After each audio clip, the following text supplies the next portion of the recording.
Bonjour, les jardiniers préparant leur potager savent qu'un œil rond les suit du regard. Le rouge-gorge a appris que le bipède maniant sa pioche sort de terre de nombreuses proies. L'oiseau accourt au bruit du râteau et dès que le jardinier s'éloigne, déjeune dans la terre fraîche.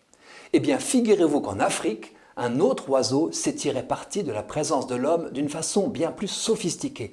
Homme et oiseau coopèrent au point que l'homme a nommé l'oiseau l'indicateur, précisément le grand indicateur. Ce partenariat homme-volatile durerait depuis des milliers d'années. Une telle entraide s'est mise en place aux dépens des abeilles sauvages. Je vous emmène en Afrique subsaharienne, dans un paysage où alternent savane et forêt, en Mozambique. Des villages Maasai tirent encore de la récolte du miel sauvage une part importante de leurs ressources nutritives et commerciales. Or voilà comment ils procèdent. Suivons un groupe de chasseurs de miel. En marchant vers la forêt, ils appellent le guide du miel, c'est ainsi qu'ils nomment l'oiseau, en émettant un mélange de sifflements et grognements spécifiques. Un spécimen d'indicator indicator, c'est son nom latin, ne tarde pas à rappliquer en s'adressant aux hommes par un chant dont le sens est évident. Je suis là, je sais où logent des abeilles, suivez-moi. Et voilà l'oiseau sauvage voltant d'arbre en avant de la petite troupe qu'il guide patiemment vers le nid des insectes. L'entrée est soit dans un arbre, soit au sol. Quand les hommes ont trouvé le trou, l'oiseau se cache et les laisse travailler. Experts en prélèvement de miel sauvage, les Maasai enfument les seins pour limiter ces attaques, enfoncent leurs bras dans le trou, inaccessible aux oiseaux, et qu'ils doivent parfois élargir.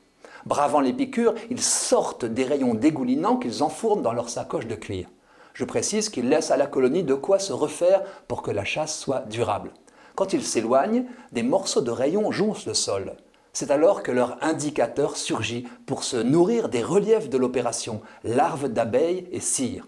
Vous avez compris, c'est donnant-donnant. Sans l'homme, l'oiseau n'aurait pas accès à sa nourriture. Sans l'oiseau, l'homme n'aurait pas accès aux abeilles sauvages, difficiles à repérer sans l'aide de l'indicateur. Cette coopération millénaire semble avoir fait coévoluer les modes de vie de ces hommes et de ces oiseaux. Si je vous en parle, c'est parce que des anthropologues viennent de l'étudier sur place. Les chasseurs de chaque village appellent les oiseaux dans leur dialecte. Si vous emmenez un chasseur de miel sur le territoire d'un autre village, il aura beaucoup plus de mal à se faire rejoindre par un indicateur ignorant sa langue. Cela n'est peut-être pas grand-chose pour vous, mais pour les chercheurs, cela veut dire beaucoup. Cela prouve la prise en compte par l'animal de la culture humaine du lieu où il vit. On pense que les oiseaux d'une population locale transmettent à leur progéniture l'appel du dialecte du village correspondant. Les cultures animales et humaines s'interpénètrent donc en s'influençant réciproquement. Les oiseaux auraient même favorisé ainsi le maintien, la stabilité et la diversité des dialectes locaux. Et c'est une bonne nouvelle.